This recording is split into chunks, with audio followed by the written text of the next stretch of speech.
I come to this magnificent house of worship tonight because my conscience leaves me no other choice.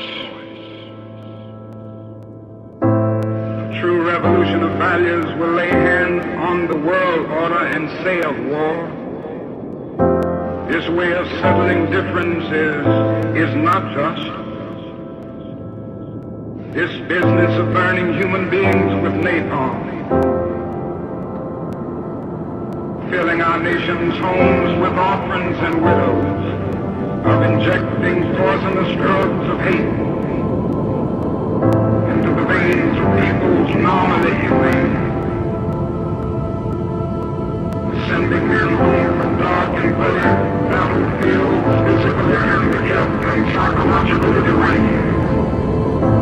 Cannot be reconciled with wisdom, justice, and love. Cannot be reconciled with wisdom, justice, and love. Cannot be reconciled with wisdom, justice, and love. Right here live on NBTV, we have none other than the founder of Weed Out Hate, Mr. Marc Daniels. He's going to give us some information, of course, of what we need to do today in order to begin to weed out hate. Thank you. We are approaching the 44th anniversary of Dr. Martin Luther King Jr.'s prophetic mountaintop speech. This afternoon, at the site of the Martin Luther King Peace Garden in Atlanta, Georgia, I'd like to revision some of the themes of that great speech for today's times. As the grandson of Ross Daniels, the inventor of the Ross root feeder, a horticultural device that helps rose bushes tap their deepest roots towards the source of water and nutrients, one could say that my roots run quite deep. Working in the family business, I spent the greater part of my life chasing only commercial goals. About 10 years ago, I decided to take my grandfather's vision of connecting gardeners closer to nature to the next level. To these ends, I began to explore the cultural, educational, along with my own Jewish spiritual roots of gardening. Along the way, I discovered that the German pedagogues were on the right track when they invented the kindergarten. They understood that exposing children to gardening was the right pre-emergent for promoting nurturing and spiritual intention while protecting against bullying instincts. We are gathered today to pay tribute to Martin Luther King the man and begin the process of rallying 2 billion children throughout the world to fulfill his Promised Land vision. During Dr. King's time, there was a natural affinity between the Jewish and African American communities. What was little known back then, even amongst the most learned of rabbis, was that the ethics of social inclusion and equality were deeply rooted in the Judaic roots that go back even before the creation of man. I am here today to illuminate these spiritual roots to set a new tone for the nation as well as for the planet.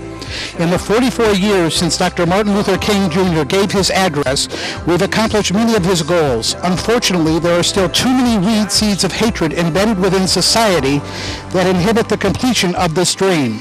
According to the deepest roots of our Judeo-Christian Islam tradition, rising to the mountaintop is tantamount to rising above one's inner hatred. Dr. King most certainly accomplished this, and for this he was rewarded with the sensation of Promised Land in his heart. I have a dream to call upon the children to email the White House to lobby the president to stage a globally televised Weed Out Hate mega event in which 2 billion children would be called upon to symbolically root out a weed of hatred. Just think of the possibilities if 2 billion children were to root out a piece of the global mountain of hatred through this one symbolic act. We would begin our journey in life as tiny seedlings buried in the soil with the promise of attaining the sensation of godliness in our hearts and minds. Gardening is a magical nexus that cleanses our soul and conditions our spirit for the broadband reality to come. As we garden, our inner seed begins to germinate. Stems and leaves form as well as the thorns. The thorns, the violence in society, including what's just recently happened, the things that give us pain, exist to drive us forward into the loving arms into God and nature. The red petals of a rose represent our desire to experience this broadband spectrum of reality, the one and only inner ecology of the spirit. It is not enough to strive for the egoistic sensation of the light itself. We must guard ourselves to understand the difference between genuine and fake love, between that which makes us feel only good and that kind of love that is rooted in godliness. We must learn to bring out and radiate the heavenly motivation to friends and foes alike. This is symbolized by our inner white petals, the heavenly wisdom that will inspire us to rise into pockets of a spiritually vivified fabric of society. By illuminating our roots that give us the desire to tap them back downward to the source in our sensations, this is how we all can begin to occupy that same dream that drove Dr. King to greatness. Within each and every one of us lies a latent, smoldering desire to reconnect with God, nature, and each other.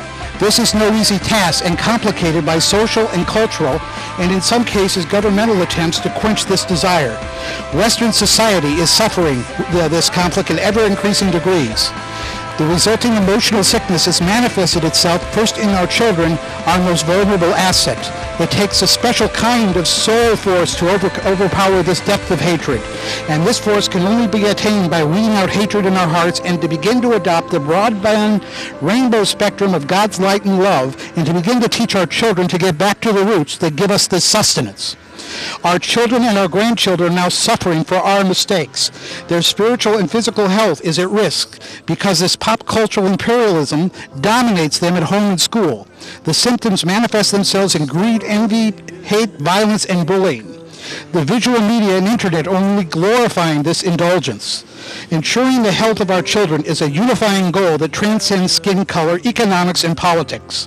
A White House Weed Out Hate event in which the President of the United States would invite all the children of the world for pulling weeds to protest all the hate could send a signal throughout the world that would not only root out bullying at the source, but just might facilitate the overall peace process.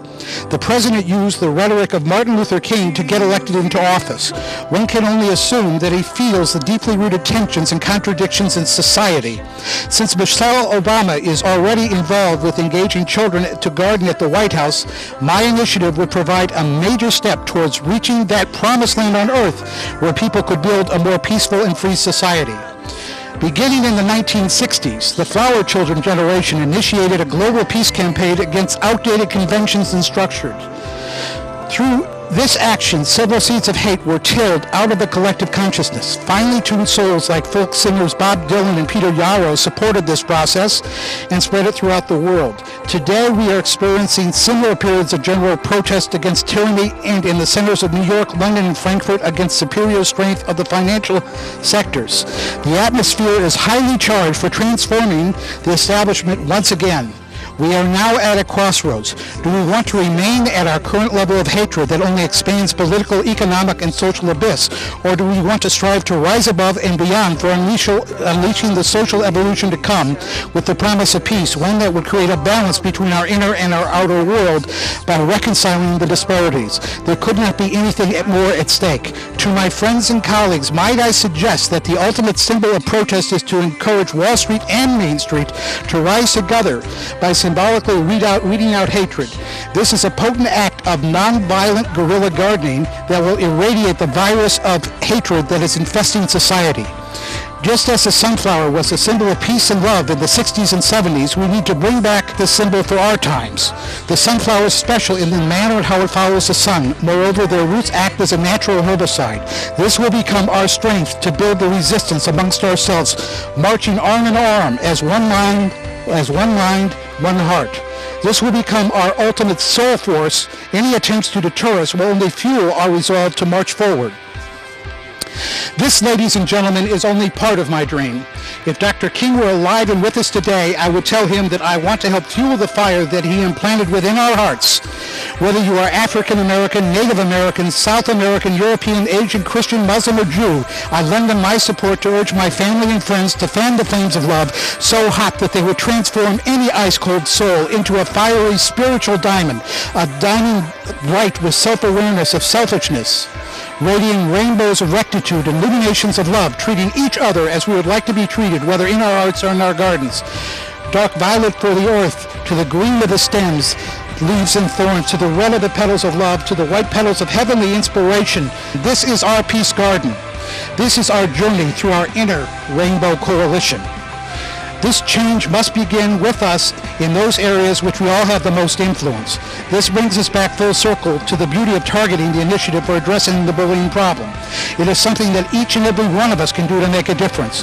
As parents and teachers, we now have a method at hand for rooting out one weed of hatred after another.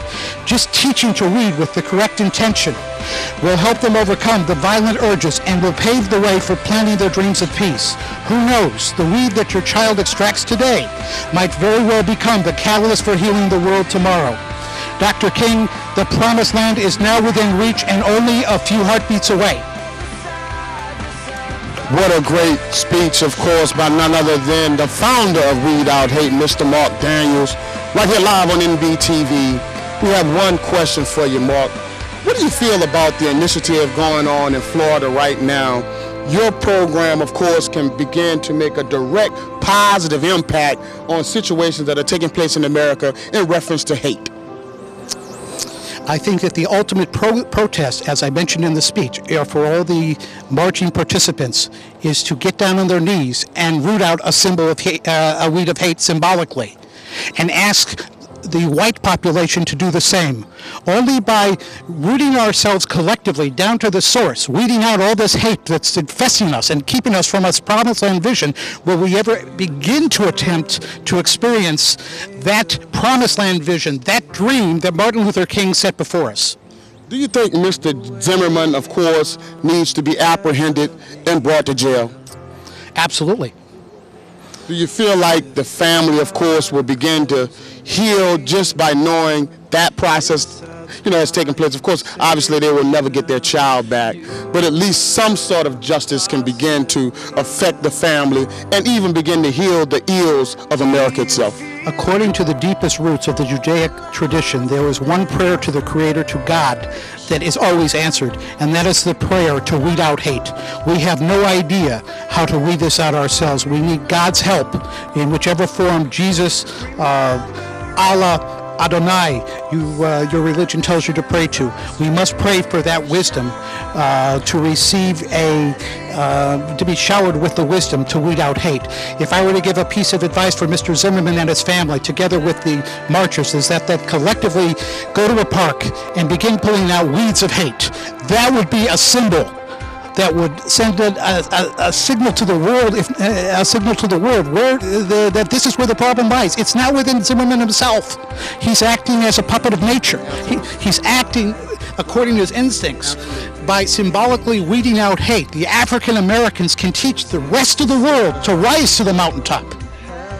There it is, folks, by none other than Mr. Marc Daniels, the founder of an absolutely phenomenal program. Folks, we need to definitely weed out hate. Stay tuned right here at NBTV. I have agreed that one day this nation will rise up, live out the true meaning of its creed. We hold these truths to be self-evident, that all men are created equal.